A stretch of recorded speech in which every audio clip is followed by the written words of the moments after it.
ನಿನ್ನೆ ನಾವು ಬಿಗ್ ಬುಲೆಟಿನನ್ನು ನಡೆಸ್ತಾ ಇದ್ದಂತಹ ಸಂದರ್ಭದಲ್ಲಿ ಒಂದು ಸುದ್ದಿ ಆಗಷ್ಟೇ ಬಂತು ದಿಲ್ಲಿಯಿಂದ. ಭಾರತದ ಉಪರಾಷ್ಟ್ರಪತಿ ಜಗದೀಪ್ ಧನ್ಕರ್ ರಾಜೀನಾಮೆಯನ್ನು ಕೊಟ್ಟಿದ್ದಾರೆ ಆರೋಗ್ಯದ ಕಾರಣವನ್ನು ಕೊಟ್ಟು ಅಂತ.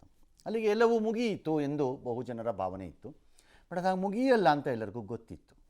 ಭಾರತದಲ್ಲಿ ಏನೇ ನಡೆದರೂ ಅದಕ್ಕೆ ಯಾವುದಾದ್ರೂ ಒಂದಿಷ್ಟು ವಿವಾದಗಳಾಗಬೇಕು ಅಥವಾ ವಿವಾದಗಳ ಸೃಷ್ಟಿಯಾಗಬೇಕು ಅಥವಾ ವಿವಾದ ಇರುತ್ತೆ, ಏನೋ ಒಂದಾಗತ್ತೆ.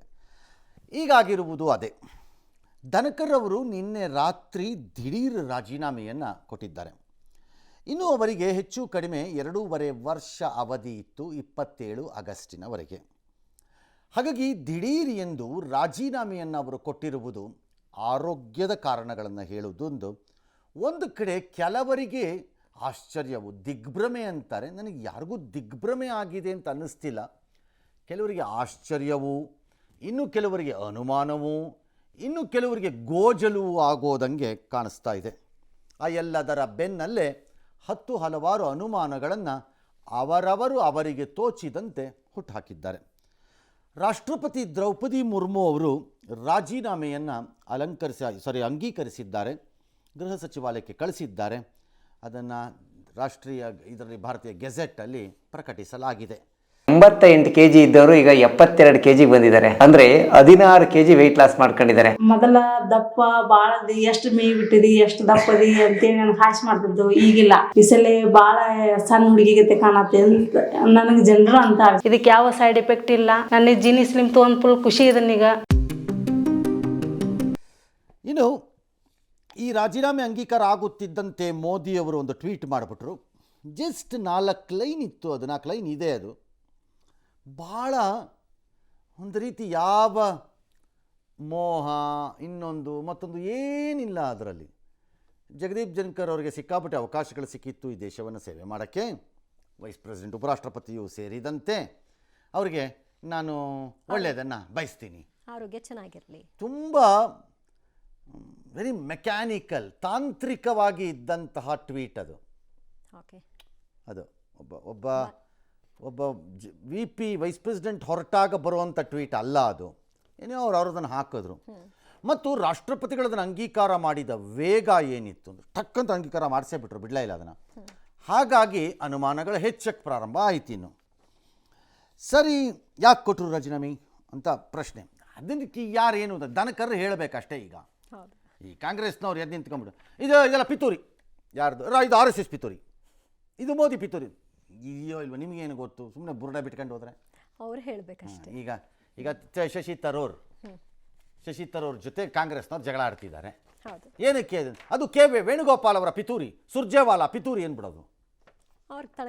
ಯಾಕ್ರಿ ಮುರಳೀಧರನ್ ಕೇರಳದಲ್ಲಿ ಪಿತೂರಿ, ಯಾಕೆ ಅವರು ಮುಂದೆ ಬರೋಕ್ಕೆ ಇದು ಪಿತೂರಿ ಮಾಡಿದ್ದಾರೆ ಏನ್ಬಿಡೋದು. ಅದಿಲ್ಲಪ್ಪ, ಇಲ್ಲ ನಾವು ಹೇಳಿದ್ಮೇಲೆ ಆಗೋಯ್ತು ಅದು ಪಿತೂರಿ ಫೈನಲ್. ಹಂಗೆ ಹೇಳಿ ಕಾಂಗ್ರೆಸ್ನವ್ರು ಯಾತಕ್ಕೆ ಅಂತ ಎಲ್ಲ ಕೇಳಿದ್ದಾರೆ. ಇನ್ನು ಕೆಲವರು ನಡ್ಡಾ ಮೇಲೆ ಅನುಮಾನ. ಹೀಗೆ ಒಬ್ಬರ ಮೇಲೆ ಒಬ್ಬೊಬ್ಬರು ಯಾರಿಗೆ ಎಲ್ಲಿ ಹತ್ತಿರದಲ್ಲಿ ಕೆಸರು ಸಿಕ್ಕತ್ತೋ ಅವ್ರು ತಗೊಂಡು ಹೊಡೆದಿದ್ದಾರೆ. ಹೊಡೆಯ ಒಂದು ನೋಡಬಿಡೋಣ ಅಂತ. ಸರಿ, ಗಲಾಟೆ ಏನಾಗಿದೆಯಂತೆ, ಚರ್ಚೆ ಆಗಬೇಕು ಅಂತ. ಏನು ಚರ್ಚೆ ಮಾಡ್ತಿರ್ರಿ?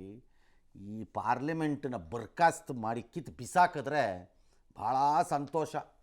ಆ ಬಿಲ್ಡಿಂಗ್ ನಿನಕಾರ ಬಳಸ್ಕೋಬೋದು, ಮತ್ತು ಬೋಗಸ್ ಫೆಲೋಸನ್ನೆಲ್ಲ ಮನೆಗೆ ಕಳಿಸ್ಬೋದು. ಸುಮ್ಮನೆ ಯಾವಾಗಲೂ ಒಂದು 15 ದಿನ, ವರ್ಷಕ್ಕೆ ಒಂದು ಸರ್ತಿ ಒಂದು 10 ದಿನ, ಬೆಳಗ್ಗೆ ಮಧ್ಯಾಹ್ನ ಸಂಜೆ ರಾತ್ರಿ ಅಂದ್ಬಿಟ್ಟು ಅದು ಎಷ್ಟೊಂದು 6 ಬಿಲ್ಲೋ 8 ಬಿಲ್ಲೋ ಹೆಂಗಿದ್ರು ಚರ್ಚೆ ಇಲ್ಲ, ಪಾಸ್ ಮಾಡಿ ಬಿಡ್ಬಿಟ್ರೆ ಸಾಕದು. ಅದರಷ್ಟು ಬೋಗಸ್ ಇನ್ನೊಂದಿಲ್ಲ. ಎಲ್ಲ ಚರ್ಚೆ. ಏನಪ್ಪ ಚರ್ಚೆ ಮಾಡ್ತೀರಿ? ದಿನ ಏನು ಚರ್ಚೆ ಆಯಿತು ಅನ್ನೋದಕ್ಕಿಂತ ಗದ್ದಲ ಆಯಿತು ಅನ್ನೋದನ್ನೇ ಮುಂದಕ್ಕೆ ಹೋಯ್ತಂತೆ. ಎತ್ತಿದ ಪ್ರಶ್ನೆಗಳೇನು? ಧನ್ಕರ್ ರಾಜೀನಾಮೆ, ಏನು ಅನುಮಾನ?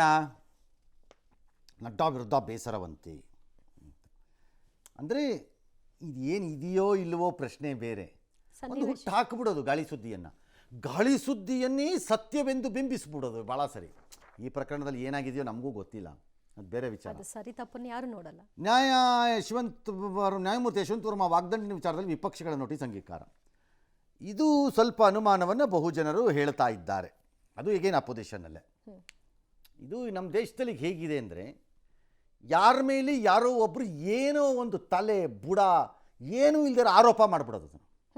ಅದನ್ನು ಮಾಧ್ಯಮಗಳು ಆರೋಪ ಅಂತ ಸತ್ಯ ಥರ ಹಿಡ್ಕೊಂಡ್ಬಿಡ್ತಾರೆ ಅದನ್ನು. ಹಂಗೇನೆ ಒಬ್ಬರು ಹಿಂದೆ ಮುಂದೆ ಹೋಗಲ್ಲ ಅದಕ್ಕೀಗ. ಇದು ಹಂಗೆ ಆಗೋದಿದ್ದು. ಆರೋಪ ಅಂದ್ಬಿಡೋದು. ಈಗ ಅದು ಯಾವುದೋ ಧರ್ಮಸ್ಥಳದಿದು, ಅವ್ನು ಯಾವನೋ ಮಕ್ಕಕ್ಕೆ ಬಟ್ಟೆ ಹಾಕೊಂಡಿದ್ದಾನೆ, ಅವ್ನು ಯಾರು ಅಂತ ನಿನಗೆ ಗೊತ್ತಿಲ್ವಲ್ಲ, ಅವ್ನು ಹೇಳಿದ ಆರೋಪ ಅದು ಆಗೋಗಿದೆ ಅನ್ನೋ ಟೈಪಲ್ಲಿ ನಿಂತು ಬಿಡ್ತಾರೆ. ಈಗ ಹೌದು, ಡಿಸೈಡ್ ಆಗ್ಬಿಟ್ಟಿದೆ. ಹಾಂ ಆಗೋಗಿದೆ ಅನ್ನೋ ಟೈಪಲ್ಲೇ ನಿಂತಿರುತ್ತದೆ. ಹಂಗೆ ಆಗಲ್ಲ ಅಂತಂದ್ರೆ ಒಬ್ಬನು ಕೇಳೋನು ರೆಡಿ ಇರಲ್ಲ. ಅದಿನ್ನೂ ಆರೋಪ ತನಿಖೆ ಆಗ್ಬೇಕು. ಕೇಳೋದೇ ಇಲ್ಲ. ಆಮೇಲೆ ನಾವು ಹೇಳಿದ್ಮೇಲೆ ಅದು ಆಗೋಯ್ತು ಆರೋಪ ಅಂದ್ರೆ ಅದು ಸತ್ಯ ಅಂದ್ಬಿಡೋದು.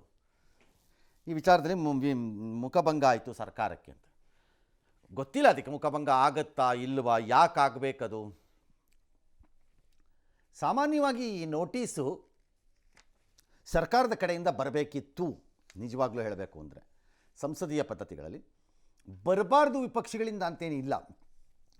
ಅದನ್ನು ಕೇಂದ್ರ ಸರ್ಕಾರದ ಜೊತೆ ಸಮಾಲೋಚನೆಯನ್ನೂ ಮಾಡದೆ ಇವರು ಒಪ್ಕೊಂಡಿದ್ದಾರೆ, ಆ ನೋಟಿಸನ್ನು ಒಪ್ಕೊಂಡ್ಬಿಟ್ಟಿದ್ದಾರೆ ಅಂತ ಕೆಲವರದ್ದು ಸರ್ಕಾರದಲ್ಲಿ ವಾದ.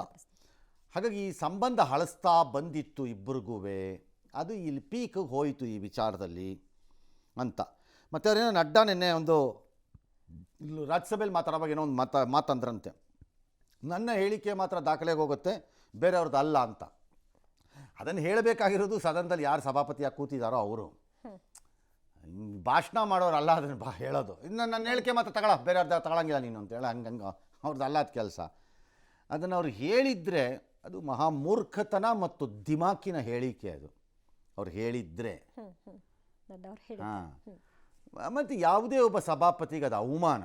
ಬಟ್ ಸಭಾಪತಿ ಅದನ್ನು ಅಲ್ಲೇ ಹೇಳ್ಬೋದಾಗಿತ್ತು ಅವ್ರಿಗೆ. ಯಾರ್ದು ಹೇಳ್ತಾ ಇದ್ದೀರಿ, ನಾನು ರೀ ಅದನ್ನು ತೀರ್ಮಾನ ಮಾಡೋದು ನೀವಲ್ರಿ ಅಂತ. ಏನೋ ಎರಡನೇ ಅನುಮಾನ ಏನಿದೆ, ನ್ಯಾಯಾಂಗದ ಬಗ್ಗೆ ಹೇಳಿಕೆ. ಹಾಂ, ಧನ್ಕರ್ ಅವರು ಪೂರ್ವದಲ್ಲಿ ಸುಪ್ರೀಂ ಕೋರ್ಟ್ನ ಲಾಯರ್, ಹಿರಿಯ ಲಾಯರೇ ಅವರು. ಯುನೈಟೆಡ್ ನೇಷನ್ಸಲ್ಲೂ ನಮ್ಮನ್ನು ರೆಪ್ರೆಸೆಂಟ್ ಮಾಡಿದ್ದಾರೆ ಕೆಲವು ವಿಚಾರದಲ್ಲಿ ಅವರು, ಲಾಯರು. ಸೊ ನ್ಯಾಯಾಂಗದ ವಿಚಾರಕ್ಕೆ ಬಂದಾಗ ಅವರು ಪದೇ ಪದೇ ಮಾತಾಡ್ತಿದ್ರು. ಅದರಲ್ಲೂ ನ್ಯಾಯಾಂಗ ಕಾರ್ಯಾಂಗ ಮತ್ತು ಶಾಸಕಾಂಗದಲ್ಲಿ ಕಾರ್ಯಾಂಗ ಇಲ್ಲ ಶಾಸಕಾಂಗದಲ್ಲಿ ತಲೆ ಹಾಕೋ ರೀತಿ, ತಾನು ಸೂಪರ್ ಪವರ್ ಅಂತ ಬಿಹೇವ್ ಮಾಡುತ್ತೆ ಅಂತಾನೋ, ಅಥವಾ ನ್ಯಾಯಾಂಗದಲ್ಲಿ ಬ್ರಹ್ಮಾಂಡ ಭ್ರಷ್ಟಾಚಾರ ಇದೆ ಅಂತಂತಾನೋ, ಈ ಥರದ್ದೆಲ್ಲ ವಿಷಯಗಳನ್ನು ಸ್ವಲ್ಪ ಓಪನ್ಲಿ ಈಸ್ ಟು ಟಾಕ್. ಈ ವರ್ಮಾ, ಜಸ್ಟಿಸ್ ವರ್ಮಾ ಮನೆಯಲ್ಲದೆ ಕ್ಯಾಶ್ ಸಿಕ್ತು ಅಂತ ಆಗಿದೆಯಲ್ಲ ಇದು, ಇದರಲ್ಲೂ ಅವ್ರು ಹೇಳ್ತಾ ಇದ್ರು ಭಾಳ ವಿಚಾರ. ಮತ್ತು ಕೆಲವು ಕಡೆ ಅವ್ರು ಪ್ರತಿಪಾದನೆ ಮಾಡಿದ್ದು ಸಂಸತ್ತು ಸುಪ್ರೀಂ ಯಾರೂ ಅಲ್ಲ. ಅದಕ್ಕೆ ಚೀಫ್ ಜಸ್ಟಿಸ್ ಆಫ್ ಇಂಡಿಯಾ ಕೂಡ ಹೇಳಿದ್ರು, ಯಾರೂ ಸುಪ್ರೀಂ ಅಲ್ಲ, ಕಾನ್ಸ್ಟಿಟ್ಯೂಷನ್ ಸುಪ್ರೀಂ ಅಷ್ಟೇ ಅಂತ ಈಗಿನ ಚೀಫ್ ಜಸ್ಟಿಸ್ ಗವಾಯ್ ಅವರು ಹೇಳಿದ್ರು. ಹಾಗಾಗಿ ಈ ಥರದ ಘರ್ಷಣೆಗಳಿತ್ತು. ಯಾಕಂದರೆ ಮೋದಿಯವ್ರಿಗೆ ಅದೇನೋ, ಮೋದಿ ಸರ್ಕಾರಕ್ಕೆ ಅದೇನೋ ನ್ಯಾಯಾಂಗದ ಜೊತೆ ಒಳ್ಳೆ ಸಂಬಂಧ ಇರಬೇಕು ಅಂತ ಅವ್ರು ಬಯಸ್ತಾ ಇದ್ದಾರಂತೆ, ಅಥವಾ ಬಯಸ್ತಿದ್ದಾರೆ, ಅಥವಾ ರಿಪೇರಿ ಮಾಡಿದಾರಂತೆ.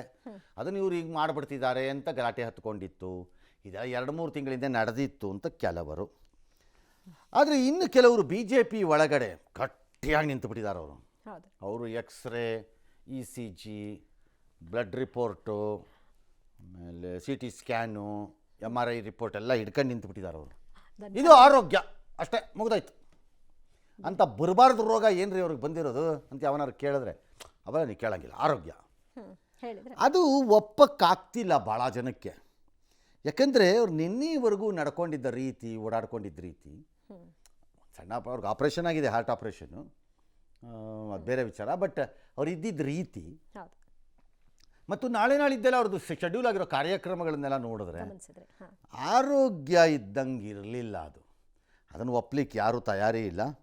ಬಟ್ BJP ಅವ್ರು ಹೇಳಿದ್ದಾರೆ, ಈಗ ಕಾಂಗ್ರೆಸ್ನವ್ರು ಹೇಳಿಲ್ಲ, ಹಂಗೆ BJP ಅದು ಆರೋಗ್ಯ ರೀ ಹೇಳಿದ್ರೆ. ನನ್ನ ಪ್ರಕಾರ ಇದು ಇಲ್ಲಿಗೆ ನಿಲ್ಲಲ್ಲ. ಈ ಅನುಮಾನ ಆಧಾರಿತ ಚರ್ಚೆ ಮುಂದುವರ್ಕೊಳ್ಳುತ್ತೆ. ಅವ್ರಿಗೆ ಎಂಬರಾಜ್ ಮಾಡಬೇಕು ಅಂತ, ಇವ್ರಿಗೆ ಎಂಬರಾಜ್ ಮಾಡ್ಕೋಬೇಕು ಅಂತ ಇನ್ನೊಂದು ನಡೆಯುತ್ತೆ. ಎರಡನೇದು, ಒಂದು ವೇಳೆ ಇದಕ್ಕೆ ಏನಾದರೂ ಅಪ್ಪಿ ತಪ್ಪಿ ಒಂದು ತಿರುವು ನಮ್ಮಲ್ಲೆಲ್ಲ ಹಾಕ್ತಾರಲ್ಲ, ಟ್ವಿಸ್ಟ್, ರೋಚಕ ಟ್ವಿಸ್ಟ್ ಅಂತ ನಮ್ಮಲ್ಲೆಲ್ಲ ಹಾಕ್ತಾ ಇರ್ತಾರೆ ಅವಾಗವಾಗ, ಎಲ್ಲ ಟ್ವಿಸ್ಟ್ ಆಗೋಯ್ತೀಗ ಅಂತ. ಆ ಟ್ವಿಸ್ಟ್ ಆಗಬೇಕು ಅನ್ನೋದಾದರೆ ಅವರೇ ಏನಾದರೂ ಡೈರೆಕ್ಟ್ಲಿ ಆರ್ ಇಂಡೈರೆಕ್ಟ್ಲಿ ಎಲ್ಲರೂ ಏನಾದ್ರು ಹೇಳಿಬಿಡಬೇಕು, ಹಾಗಾಗ್ಬೋದು. ಸರ್, ಹಿಂದೆ ಎಲ್ಲ ಅವರು ಹುದ್ದೆ ಪೂರ್ತಿ ನಿಭಾಯಿಸ್ತೀನಿ ಅಂತ ಹೇಳ್ಕೊಂಡಿದ್ರಿಂದ ಸಹಜವಾಗಿ ಇದು ಚರ್ಚೆಗೆ ಒಳಪಡ್ತಾರೆ. ಮಧ್ಯದಲ್ಲಿ ಅವ್ರು ಹೇಳಿದರು, ಅದೇನೋ ಗಾಡ್ ಇಂಟರ್ವೆನ್ಷನ್ ಇಲ್ಲದೆ ಇದ್ದರೆ, ಡಿವೈನ್ ಇಂಟರ್ವೆನ್ಷನ್ ಇಲ್ಲದೆ ಇದ್ದರೆ ನಾನು ಇರ್ತೀನಿ ಅಂತೇನೋ ಅಂದ್ಕೊಂಡಿದ್ರು. That's okay. ಯಾರ್ದೋ ಜೀವನದಲ್ಲಿ ಏನೇನೋ ರೀಸನ್ಸ್ಗೆ ಏನೇನೋ ಬದಲಾವಣೆಗಳಾಗಬಹುದು ಕೆಲವೊಮ್ಮೆ. ಯಾರಿಗೆ ಗೊತ್ತು ಅಂತ. ಎಸ್. ಇನ್ನು ಉಪರಾಷ್ಟ್ರಪತಿ ಧನ್ಕರ್ ರಾಜೀನಾಮೆ ನೀಡಿದ್ದು ನೂತನ ಉಪರಾಷ್ಟ್ರಪತಿ ಆಯ್ಕೆಯ ವಿಚಾರದಲ್ಲಿ ಸಿದ್ಧತೆಗಳು ನಡೀತಾ ಇದೆ. ನೂತನ ಉಪರಾಷ್ಟ್ರಪತಿ ಆಯ್ಕೆಗೆ ಸದ್ಯದಲ್ಲೇ ಚುನಾವಣಾ ಆಯೋಗ ದಿನಾಂಕವನ್ನು ಪ್ರಕಟ ಮಾಡುತ್ತೆ. ಸದ್ಯ ರೇಸ್ನಲ್ಲಿ ನಿತೀಶ್ ಕುಮಾರ್, ರಾಜನಾಥ್ ಸಿಂಗ್, ಶಶಿ ತರೂರ್ ಹೆಸರುಗಳು ಕೂಡ ಕೇಳಿಬರ್ತಾ ಇದೆ. ನಿತೀಶ್ ಕುಮಾರ್ ಹೆಸರು ಪರಿಗಣಿಸಿದರೆ ಉತ್ತಮ ಆಯ್ಕೆ ಆಗಬಹುದು ಅಂತ ಬಿಹಾರ ಬಿಜೆಪಿಯ ಸಚಿವ ಪ್ರೇಮ್ ಕುಮಾರ್ ಅಚ್ಚರಿಯ ಹೇಳಿಕೆ ಕೊಟ್ಟರು. ಇದಕ್ಕೆ ಆರ್ಜೆಡಿ ಮುಖ್ಯ ಸಚೇತಕ ಅಖ್ತರುಲ್ ಇಸ್ಲಾಂ ಇದು ಬಿಹಾರದಿಂದ ನಿತೀಶ್ ಹೊರಗಿಡೋ ಹುನ್ನಾರ ಅಂತ ದೂರಿದ್ರು. ಇನ್ನು ಆರ್ಜೆಡಿಗೂ ಅವನು ಯಾರೋ ಅಖ್ತರುಲ್ ಇಸ್ಲಾಂ ಅವನು ಯಾರಾಗಿರಲಿ ಅವನು ಏನು ಸಂಬಂಧ ಈ ನಿತೀಶ್ ಕುಮಾರ್ ಮತ್ತೆ ರಾಜಕಾರಣ ಪೊಲಿಟಿಕ್ಸ್ ಅದರಲ್ಲಿ ಬೆಳೆ ಎಷ್ಟು ಬೇಯಿಸ್ಕೊಳ್ಳೋದು ಅಷ್ಟು ಬೇಯಿಸ್ಕೊಳ್ಳೋಣ ನಾವು ಅಂತ. ಲೈಕ್ ಈಗ ಕಾಂಗ್ರೆಸ್ ಮತ್ತು ವಿಪಕ್ಷಗಳು ಜಗದೀಪ್ ಧನ್ಕರ್ ಅವರ ವಿಚಾರದಲ್ಲಿ ಯಾವ ಬೆಳೆ ಬೇಯಿಸ್ಕೋಬೋದು ಆ ಬೆಳೆ ಬೇಯಿಸ್ಕೊಳ್ಳೋಕೆ ಓಡಾಡ್ತಿರೋದು, ಇನ್ಕ್ಲೂಡಿಂಗ್ ಜಯರಾಮ್ ರಮೇಶ್, ಕಪಿಲ್ ಸಿಬಲ್, ಯಾರ್ಯಾರು ಇರಲಿ ಅವ್ರು ಯಾರ್ಯಾರೋ ಅವ್ರವ್ರು ಬೇಕಾಗಿದ್ದ ಬೆಳೆ ಅವ್ರವ್ರು ಬೇಯಿಸ್ತಾರೆ. ಹೇಗೆ ಇದೇ ಜಗದೀಪ್ ಧನ್ಕರ್ ಅವರನ್ನ ಇಂಪೀಚ್ ಮಾಡಬೇಕು, ವಾಗ್ದಂಡನೆಗೆ ಗುರಿ ಮಾಡಿ ಕಿತಾಕ್ಬೇಕು ಇವ್ರನ್ನ ಅಂತ ಹೇಳಿ ಇದೇ ಕಾಂಗ್ರೆಸ್ಸಿನ ಈಗಿನ ಕಾಂಗ್ರೆಸ್ ಮತ್ತು ವಿಪಕ್ಷಗಳು ಸಹಿ ಹಾಕಿ ನೋಟಿಸ್ ಕೊಟ್ಟಿವೆ. ಯಾವಾಗ? ಮೊನ್ನೆ ಡಿಸೆಂಬರಲ್ಲಿ. ಇದೇ ವಿಪಕ್ಷಗಳು ಇವರು ಪಕ್ಷಪಾತಿ, ಈತ ಬಿಜೆಪಿಯ ಏಜೆಂಟ್, RSSನ ಮುಖವಾಣಿ, ನಮ್ಮನ್ನು ತಿರಸ್ಕಾರ ಭಾವದಲ್ಲಿ ನೋಡ್ತಾರೆ, ನಮಗೆ ಜಾಗ ಕೊಡಲ್ಲ, ಬೇಕು ಅಂತ ಬಿಜೆಪಿಯವ್ರನ್ನ ಎತ್ಕಟ್ತಾರೆ, ತಾನೇ ಭಾಷಣ ಹೊಡಿತಾರೆ, ತಾನೇ ಎಲ್ಲ ಹೇಳ್ಬಿಡ್ತಾರೆ ಅಂತೆಲ್ಲ ಹೇಳಿ ಏನನ್ನು ಕಿತ್ತಾಕಬೇಕು ಈ ಪಕ್ಷಪಾತಿ ಅಂತ.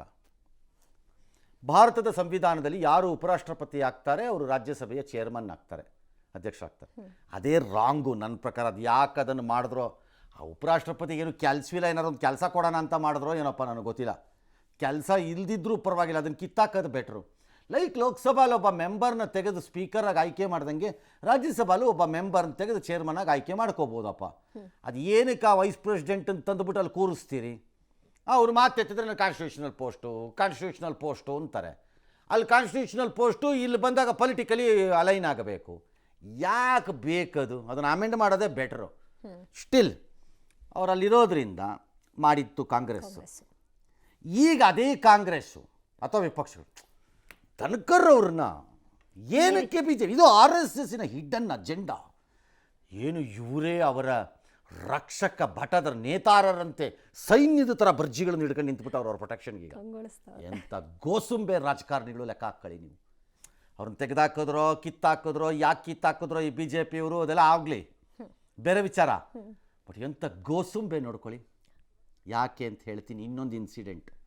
ಇದೇ ಪಾರ್ಲಿಮೆಂಟಿನ ಮುಂಭಾಗದಲ್ಲಿ ಒಬ್ಬ ಘನತೆವೆತ್ತ TMC ಮಮತಾ ಬ್ಯಾನರ್ಜಿ ಪಕ್ಷದ ಸಂಸತ್ ಸದಸ್ಯ ಇವರ ದೈಹಿಕ ಹಾವಭಾವಗಳನ್ನೆಲ್ಲ ಅಲ್ಲಿ ಅವತ್ತು ಅವನು ಅದನ್ನು ಮಿಮಿಕ್ರಿ ಮಾಡಿಕೊಂಡು ಮಾಡಿ ತೋರಿಸಿದ್ರು. ಅದನ್ನು ರಾಹುಲ್ ಗಾಂಧಿ ನಿಂತ್ಕೊಂಡು ನಕ್ಕೊಂಡು ಮೊಬೈಲಲ್ಲಿ ತೆಕ್ಕೊಂಡು ನಿಂತಿದ್ದಂತಹ ವಿಪಕ್ಷಗಳ ಗೋಸುಂಬೆಗಳಿಗೆ ರಾಜಕಾರಣ ಹೇಗಾಗಿದೆ ನೋಡ್ಕೊಳ್ಳಿ ಇವತ್ತು ದೇಶದಲ್ಲಿ. ಇವತ್ತು ಮಮತಾ ಬ್ಯಾನರ್ಜಿ ಹೇಳ್ತಾರೆ ಈಸ್ ಅ ಹೆಲ್ತಿ ಮ್ಯಾನ್ ಅಂತ. Is a healthy man. Why was he removed? He was doing A job either side. High ಈ ಕಚಡಗಳನ್ನು ಕರ್ಕೊಂಡು ನಾವು ಪ್ರಜಾಪ್ರಭುತ್ವದಲ್ಲಿ, ನಾನು ಯಾವತ್ತೂ ಹೇಳ್ತಿದ್ದೀನಲ್ಲ ಈಗಲೂ ಹೇಳ್ತೀನಿ, ಗೋಸುಂಬೆ ರಾಜಕಾರಣದ ಪ್ರಜಾಪ್ರಭುತ್ವ, ಸ್ವಾರ್ಥಿಗಳ ಪ್ರಜಾಪ್ರಭುತ್ವ, ದುರಾಸೆಗಳ ಪ್ರಜಾಪ್ರಭುತ್ವ, ಆಸ್ತಿ ಮಾಡುವ ಕೀಚಕರ ಪ್ರಜಾಪ್ರಭುತ್ವ, ಹೇಸಿಗೆ ತಿನ್ನುವ ಜನರ ಪ್ರಜಾಪ್ರಭುತ್ವ, ಜನರ ಹೆಸರಿನಲ್ಲಿ ನಡೆಯುತ್ತಿರುವ ಜಾತ್ರೆ ಅಷ್ಟೇ. ಇದು ಕತೆ ಇವ್ರದ್ದು. ಈಗ ಅವ್ರದ್ದು ಈ ಕಡೆ BJPಯವ್ರು ನೋಡ್ರಿ ಹೆಂಗಿದೆ ಮಜಾ. ಇವ್ರದ್ದು ಹೆಂಗಿದೆ, ಈ ಗೋಸುಂಬೆಗಳದ್ದು ನೋಡಿ, ಇವುಗಳದ್ದು ನೋಡಿ ಹೆಂಗಿದೆ. ಅಪ್ಪ ಅವ್ರು ಅದನ್ನೆಲ್ಲ ಮಾಡೋವಾಗ ಅಲ್ಲಿ ಹೌಸಲ್ಲಿ ಕೂತ್ಕೊಂಡವರು ಅವರು ಖರ್ಗೆ ಜಿ, ಜಯರಾಮ್ ರಮೇಶ್ ಜಿ, ಯು ಆರ್ ಬಹುತ್ intelligent up. In fact you are so intelligent, you should replace Kharge ಅಂತೆಲ್ಲ ಹೇಳಿದ್ರು ಅವರು. ಈ ಪಾರ್ಟಿ ಅದನ್ನು ಗಡ ಅಂತ ಕೂತ್ಬಿಟ್ಟು ಎಂಜಾಯ್ ಮಾಡ್ತಾ ಕೂತಿದ್ರು BJPಯವರು. ಇವತ್ತು ನಮಗೂ ಅವ್ರಿಗೂ ಸಂಬಂಧನೇ ಇಲ್ಲ ಅನ್ನೋ ಟೈಪ್ ಆಡ್ತಾ ಇದ್ದೀರಿ. ಆ ವ್ಯಕ್ತಿನ ಹೋಗಿ ಬೇಡ ಅವ್ರು ವಾಪಸ್ ತಗೊಳ್ಳೋದು ಬಿಡೋದು, ಯಾಕೆ ಹೀಗೆ ರಾಜೀನಾಮೆ ಕೊಟ್ಟಿದೀಯ ಅಂತ ಕೇಳಕ್ಕೂ ಒಬ್ಬ ಸೌಜನ್ಯಕ್ಕೆ ಹೋಗಲಿಲ್ಲ. ಕೊಟ್ಟರೆ ಸಾಕು ಅನ್ನೋ ರೀತಿಯಲ್ಲಿ ಕಾಣಿಸ್ತಾರೆ. ಕೊಡಿಸಿರ್ತಾರೆ ಅಂತ ಒಂದು ವರದಿ, ಇಲ್ದ್ರೆ ನಿನ್ನ ಡಿಸ್ಮಿಸ್ ಮಾಡ್ತೀವಿ ಇಲ್ಲಿಂದ ಅಂತ, ಸೈನ್ ಹಾಕ್ಸ್ತಾ ಇದ್ದೀವಿ, ಡಿಸ್ಮಿಸ್ ಮಾಡ್ತೀವಿ, ತೆಗಿತೀವಿ ಅಂತ ಒಂದು ಸುದ್ದಿ ಜನ ಸುಳ್ಳ ಹೇಗೇನು ರೂಮರಲ್ಲಿ. ಹೌದು. ಹಾಗಾಗಿ ಒಬ್ಬರು ಕೇಳಲಿಲ್ಲ. ಇದು BJP ನಡವಳಿಕೆ. ಅನ್ಸರ್ಮೋನಿಯಸ್ ಆಗಿ ಲವಲೇಶದಷ್ಟು ನಾವು ತಂದಿರೋ ಒಬ್ಬ ಉಪರಾಷ್ಟ್ರಪತಿ, ನಾವು ತಂದಿರೋ ಒಬ್ಬ ಚೇರ್ಮನ್ ಆಗ್ತಾರೆ ಅವರು ಅಂತೇಳಿ ಒಬ್ಬರದಿಲ್ಲ. ಎಲ್ಲರದ್ದು ಡಿಫೆನ್ಸ್ ಏನು? ಆರೋಗ್ಯ ಇಲ್ಲ ಅವ್ರದ್ದು. ಅವ್ರದ್ದು ಆರೋಗ್ಯ ಇಲ್ಲ, ಅವ್ರು ರಾಜೀನಾಮೆ ಕೊಟ್ಟೋಗಿದ್ದಾರೆ. ನಮಗೇನು ಗೊತ್ತು? ಮೋದಿ ಟ್ವೀಟ್ ನೋಡಿದ್ರೆ ಗೊತ್ತಾಗಲ್ವಾ ಏನು ಅವರ ಭಾವನೆ ಏನು ಅಂತ? ಅಥವಾ ಇನ್ಯಾರ ರಾಷ್ಟ್ರಪತಿಗಳು ಒಪ್ಪಿಗೆ ಮಾಡೋದು ಗೊತ್ತಾಗಲ್ವಾ ಇಲ್ಲಿ? ಅಷ್ಟೇ, ಅದಕ್ಕೆ ಹೇಳಿದ್ದು ನಾನು. ಡ್ರಾಮಾ ಎಲ್ಲ ಒಂದೇ. ಗೋಸುಂಬೆ ಇದನ್ನು ಕ್ಯಾರೆಕ್ಟರ್ಗಳನ್ನು ಇಟ್ಕೊಂಡು ಅವ್ರನ್ನ ಅಮೆಜಾನ್ ಫಾರೆಸ್ಟಲ್ಲಿ ಬೇರೆ, ನಮ್ಮ ನಾಗರಹೊಳೆ ಫಾರೆಸ್ಟಲ್ಲಿ ಬೇರೆ ಏನಕ್ಕಾಗತ್ವಾ? ಅವು ತಿನ್ನೋ ಆಹಾರದಲ್ಲಿ ಸ್ವಲ್ಪ ವ್ಯತ್ಯಾಸ ಆಗಬಹುದು. ಅಮೆಜಾನ್ ಫಾರೆಸ್ಟಲ್ಲಿ ಸಿಗೋ ಆಹಾರ ಬೇರೆ, ನಾಗರಹೊಳೆಯಲ್ಲಿ ಸಿಗೋ ಆಹಾರ ಬೇರೆ ಇರ್ಬೋದು. ಹಾಗೆ ನಮ್ಮ ರಾಜಕಾರಣಿಗಳು ಗೋಸುಂಬೆಗಳು ಅಷ್ಟೇ. ಅಲ್ಲಿ ಸಿಗೋ ಆಹಾರ ಬೇರೆ, ಇಲ್ಲಿ ಸಿಗೋ ಆಹಾರ ಬೇರೆ, ಅಷ್ಟೇ. ಎಲ್ಲ ಒಂದೇ. ದೇಶದ ಹೆಸರಿನಲ್ಲಿ ನಡೆಸುವಂತಹ ಬೃಹನ್ನಾಟಕದ ವೀಕ್ಷಕರು ನಾವು. ಎಸ್, ಯಾರ್ಯಾರು ಆಯ್ಕೆ ಎರಡು ಯಾರೂ ಕೊಟ್ಟೇ ಇಲ್ವಾ? ಹಾಗಾದರೆ ಉಪರಾಷ್ಟ್ರಪತಿಗಳು ಕೊಟ್ಟಿದ್ದಾರೆ ಹಿಂದೆ. ವಿ ಗಿರಿಯವರು ಮತ್ತು ಬೊರೈನ್ ಸಿಂಗ್ ಶೇಖಾವತ್. ಇಲ್ಲ ಆರ್ ವೆಂಕಟರಾಮನ್ ಅವರು ಕೊಟ್ಟಿದ್ದಾರೆ. ವೆಂಕಟರಾಮನ್ ಅವರು ಪ್ರೆಸಿಡೆಂಟ್ ಆಯ್ಕೆ ಆಗಕ್ಕೆ ತಯಾರಿ ಆಯಿತು, ಹಂಗಾಗಿ ಕೊಟ್ಟರು. R Venkataraman was vice president ಅವರು. ಆಮೇಲೆ ಅವರೇ ಪ್ರೆಸಿಡೆಂಟ್ ಆದರು, ಹಾಗಾಗಿ ರಾಜೀನಾಮೆ ಕೊಡಬೇಕಾಗಿ ಬಂತು, ಕೊಟ್ಟರು. ಗಿರಿಯವ್ರದ್ದು ಮೋಸ್ಟ್ಲಿ ನನಗನ್ಸೋದು ಟೆಂಪರರಿ ಪ್ರೆಸಿಡೆಂಟ್ ಆದರು ಅವರು, ತಾತ್ಕಾಲಿಕವಾಗಿ ಹಂಗಾಗಿ ಅಲ್ಲಿಗೆ ಹೋಗ್ಬೇಕಾಗಿ ಬಂತು, ಅದಕ್ಕೆ ರಾಜೀನಾಮೆ ಕೊಟ್ಟಿದ್ರು ಅವರು. ಕೊಟ್ಟಿದ್ದಾರೆ ಹಿಂದೆ, ಬಟ್ ಈ ಥರ ಅಲ್ಲ ಅಷ್ಟು. ಎಸ್, ಯಾರು ಆಯ್ಕೆ ಆಗ್ಬಹುದು? ಯಾರಿದ್ದಾರೆ? ಯಾರೋ ಒಬ್ರು ಆಗ್ತಾರೆ ಹೋಗ್ರೆ. ಓಕೆ, ದೊಡ್ಡ ಇದು ಆಗ್ತಾರೆ ಯಾರೋ ಒಬ್ರು. ಯಾರೋ ಮೋದಿಗೂ ಅಮಿತ್ ಶಾಗೂ ಹತ್ತಿರ ಇರೋರು, ಕ್ಲೋಸ್ ಇರೋರು, ಅವರು ಅದೇ ಆಯ್ತಪ್ಪ ಓಕೆ ಅನ್ನೋರು ಯಾರೋ ಒಬ್ರು ಆಯ್ಕೆ ಹಾಕತ್ತಾರೆ. ಓಕೆ, ನಮ್ದು ಯಾರು ಬೇಕಾದ್ರೂ ಆಗ್ಬೋದು, ಅದೇನು ಇದೆಲ್ಲ. ಅನ್ಲೈಕ್ ಲೋಕಸಭಾ ಸ್ಪೀಕರ್ ಆಯ್ಕೆ ಆಗೋಕ್ಕೆ ಅಲ್ಲಿ ಸದಸ್ಯ ಆಗಬೇಕು, ಇಲ್ಲಿ ಹಾಗೇನಿಲ್ಲ, ಯಾರು ಬೇಕಾದ್ರೂ ಆಯ್ಕೆ ಆಗ್ಬೋದು. 35 ವರ್ಷ ಏನೋ ಲಿಮಿಟ್ ಇರಬೇಕು, ಏಜ್ ಲಿಮಿಟ್ ಒಂದು ಇರುತ್ತೆ. ಇನ್ನು ಸಿಟಿಸನ್ ಆಗಿರಲೇಬೇಕು. ಯಾರೋ ಒಬ್ರು ಆಯ್ಕೆ ಆಗ್ಬೋದು. ಯಾಕೆ ಸುಮ್ಮನೆ ರೂಮರ್ ಹೇಳ್ಬಿಟ್ರೆ 75 ವರ್ಷ ಆಗತ್ತಂತೆ ಮೋದಿನೇ ಮಾಡ್ತಾರಂತೆ ಅಂದ್ಬಿಟ್ರೆ ಅಯ್ಯೋ ಅನ್ನೋಕ್ಕಾಗತ್ತ? ಮತ್ತು ಯಾರನ್ನೋ ಮಾಡ್ಕೋತಾರೆ ಬಿಡ್ರಿ. ಓಕೆ. ಎಸ್, ಭಾರತೀಯ ವಾಯುಸೇನೆಯಲ್ಲಿ ಸುದೀರ್ಘ ಸೇವೆ ಸಲ್ಲಿಸಿದ MiG-21 ಯುದ್ಧ ವಿಮಾನ ತೆರೆಮರೆಗೆ ಸರಿಯುತ್ತೆ. 62 ವರ್ಷಗಳ ಕಾಲ ಆಕಾಶವನ್ನು ಆಳಿದ MiG-21 ಯುದ್ಧ ವಿಮಾನ ಈಗ ಇತಿಹಾಸದ ಪುಟ ಸೇರುತ್ತೆ. ಸೆಪ್ಟೆಂಬರ್ 19ರಂದು MiG-21 ಫೈಟರ್ ಜೆಟ್ಗೆ ವಿದಾಯ ಹೇಳೋಕ್ಕೆ ಸಿದ್ಧತೆಗಳು ಕೂಡ ಆಗಿದೆ. ಚಂಡೀಗಢ ವಾಯುನೆಲೆಯಲ್ಲಿ ವಿದಾಯ ಸಮಾರಂಭ ಇರುತ್ತೆ. 1963ರಲ್ಲಿ ಮೊದಲ ಬಾರಿಗೆ ಸೇರ್ಪಡೆಯಾದ MiG-21 ಭಾರತದ ಮೊದಲ ಸೂಪರ್ಸಾನಿಕ್ ಜೆಟ್ ಆಗಿದೆ. ಆಗಾಗ್ಗೆ ಅಪಘಾತಗಳಾಗ್ತಾ ಇದರಿಂದ ಅದನ್ನು ಶವಪಟ್ಟಿಗೆ ಅಂತ ಕೂಡ ಕರೀತಾರೆ. ಮಿಗ್ ಸೀರೀಸು ಅವತ್ತಿನ ಸೋವಿಯತ್ ಒಕ್ಕೂಟದಿಂದ ಬಂದಂಥದ್ದು. ಮಿಗ್ ಸೀರೀಸೇ ಅದು.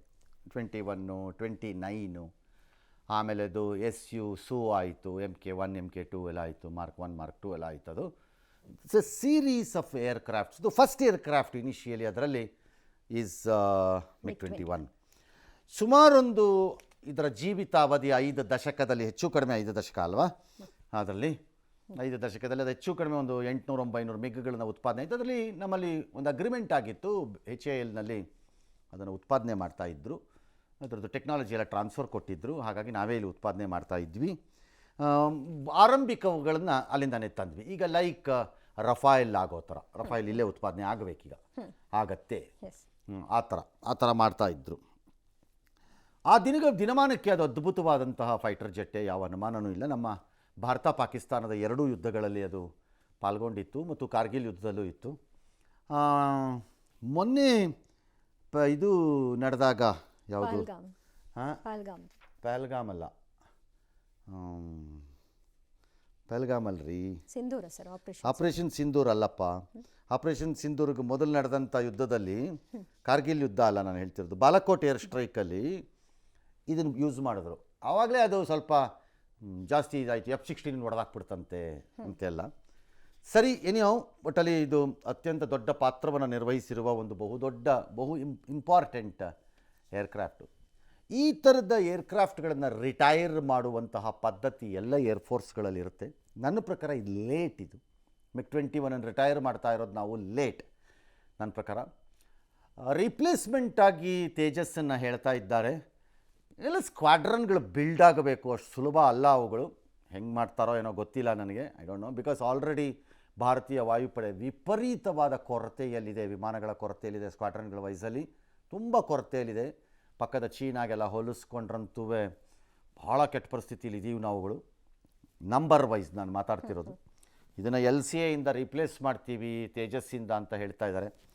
ನೋ ಐಡಿಯಾ ಏನು ಮಾಡ್ತಾರೋ ಮಾಡ್ತಾರೆ. ಇನ್ನೊಂದು ಕಡೆ ಅಮೆರಿಕದ ಅಪ್ಯಾಚೆ ಹೆಲಿಕಾಪ್ಟರ್ಗಳಿವತ್ತು ಬಂದು ಭಾರತಕ್ಕೆ ಬಂದು ತಲುಪಿದವು. ಅದನ್ನು ವಾಯುಪಡೆ ಮತ್ತು ಸೇನೆಗೆ ಕೊಡ್ತಾ ಇದ್ದಾರಂತೆ ಒಂದಷ್ಟನ್ನು. ಇದೇನು ತುಂಬ ದೊಡ್ಡ ಪರ್ಚೇಸ್ ಆದಂಗಿಲ್ಲ.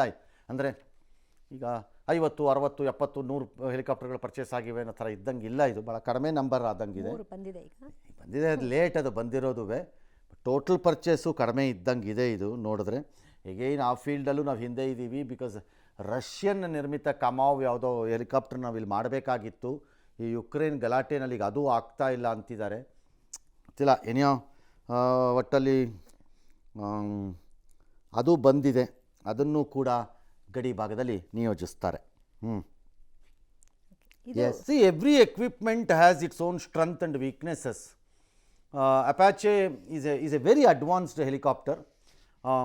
ಅಫ್ಕೋರ್ಸ್ ಅದನ್ನು ಜನರಲಿ ಬಣ್ಣನೆ ಮಾಡೋದು ಅಥವಾ ವರ್ಣನೆಗೆ ಒಳಪಡಿಸೋದು ಹೇಗೆ ಅಂತಂದರೆ, ಆಗಸದಲ್ಲಿರುವ ಯುದ್ಧ ಟ್ಯಾಂಕ್ ಅಂತ ಅದನ್ನು.